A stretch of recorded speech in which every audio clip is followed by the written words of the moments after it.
Assalamualaikum warahmatullahi wabarakatuh.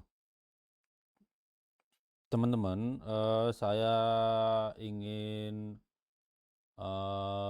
menyampaikan pesan untuk Muhyiddin Gus Baha dan secara keseluruhan sih ya Muhyiddin lain-lain lah, ulama yang lain.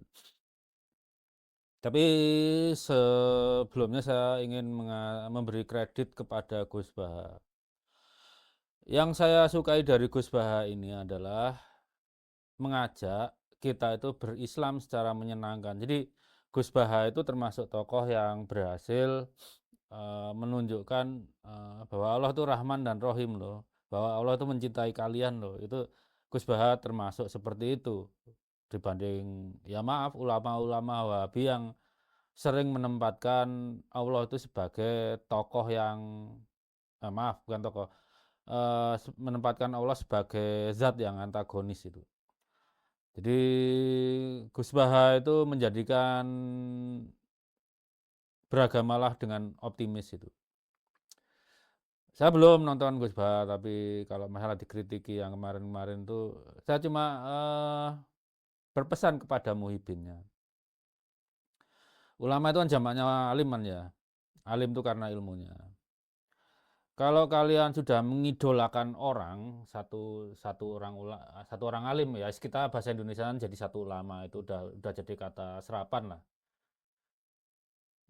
Satu orang ulama kalau kalian idolakan, status ulamanya itu gugur. Kenapa? Karena jatuh statusnya sebagai idola.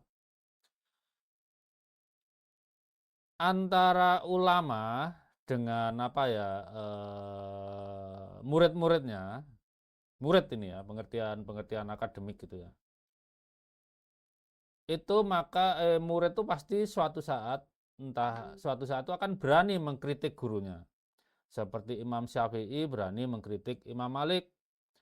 Atau kalau di sains yang paling paling sering saya bilang kan antara Rutherford dengan Thomson seperti itu. Eh, tapi kalau kalian sudah mengidolakan, kalian akan tutup mata akan kekurangannya. Itu masalahnya. Jadi ulama yang kalian idolakan itu jadi sempurna, nggak mungkin punya salah. Kalian nggak berani ngritisi, takut kualat dan seperti itu. Dan sejak saat itu statusnya sebagai ulama jatuh sebagai apa? Sebagai idola. Ya beda kalau saya mengidolakan eh, dulu misalnya mengidolakan Richie Sambora ya lain karena saya seneng aja, seneng lihat dia main gitar. Tapi itu kan bukan ilmu, itu hanya emosi aja. Saya seneng gitarannya dan lain-lain. Tapi kalau ulama beda. Kalau gitar kan ada perasaan ya, ada caranya ngambil nada atau tekniknya gitu. Tapi kalau ulama itu kan karena ilmunya, ilmu itu syarat ilmu itu bisa di-challenge kebenarannya, bisa dikritisi karena peradaban itu terus maju. Nah, dalam hal ilmu Gus Baha itu kalau logikanya bagus sih. Cuma kalau ketika bersinggungan dengan sains, Gus Baha lemah, harus diakui lemah. Karena sekolahnya terus dari pondok. Kalau saya bandingkan dengan misalnya sama mufasir lain, Abi Quraisyihab ya.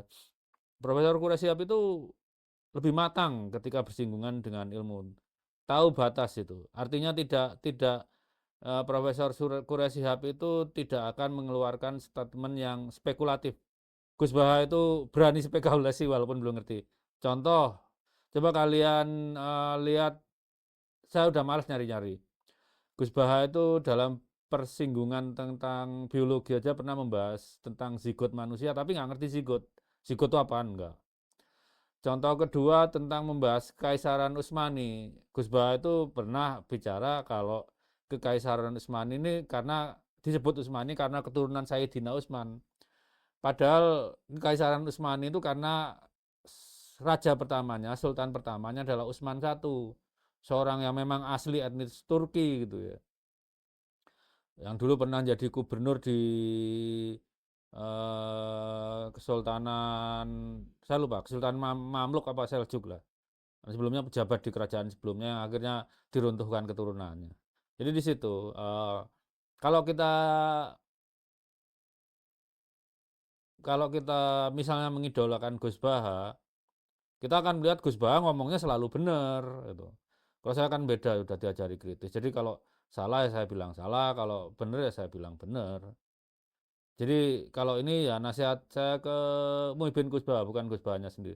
Kalau Kusbaha sih saya harapkan maulah apa membaca-baca tentang sains, terus bertanya kepada saintis sebagai equal partner. Ini masalah banyak ulama itu merasa lebih tinggi daripada ulama bidang agama ya, merasa lebih tinggi daripada ulama bidang sains. Padahal ini kan sama-sama menjalankan tugas kenabian, mencerdaskan umat. Cuma kalau ulama bidang agama itu menjelaskan hukum-hukum Allah yang tersurat, ulama bidang sains ini mengajari umat hukum-hukum Allah yang tersirat. Jadi gitu aja. Kalau tentang ya Gus Bah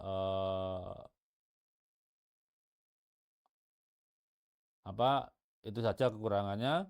Mohon Gus Bah kalau bersinggungan tentang sains itu lebih mau belajar, kalau nggak bisa ya tanya saja pada yang lebih ngerti, itu lebih baik. Apalagi kalau ketika misalnya seperti tadi lah, ketika beliau menyinggung tentang biologi kejadian manusia, zigot, ya tanya aja kalau ada audiennya anak S1 biologi, ditanya, sakelan diangkat namanya bahwa seorang Gus Baha mau belajar dari anak yang belum lulus kuliah S1 biologi.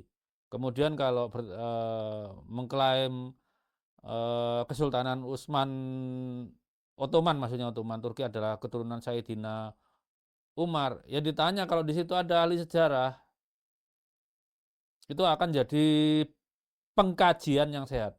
Ya begini, umat Islam itu kalau mau maju, jangan lagi berkutat di pengajian. Itu akan indoktrinasi dari ulama ke ke majelisnya. Sebaiknya dinaikkan pengkajian. Kalau perlu di situ ada ya skolar yang berbeda pendapat, sehingga kita bisa lebih cerdas ketika mereka berbeda pendapat. Itu aja pesan dari saya buat Muhyiddin Gus Baha dan secara general semua ulama ya. Jangan sampai kita mengidolakan ulama. Kalau mengidolakan ulama kita jadi menjatuhkan derajatnya dari tadinya ulama menjadi sekedar idola. Kalau sudah jadi idola, kita nggak berani kritis terhadap ilmunya. Karena apa? Jadi tai kucing pun berasa coklat kalau kita suka gitu ya. Ya udah gitu aja ya. Wassalamualaikum warahmatullahi wabarakatuh.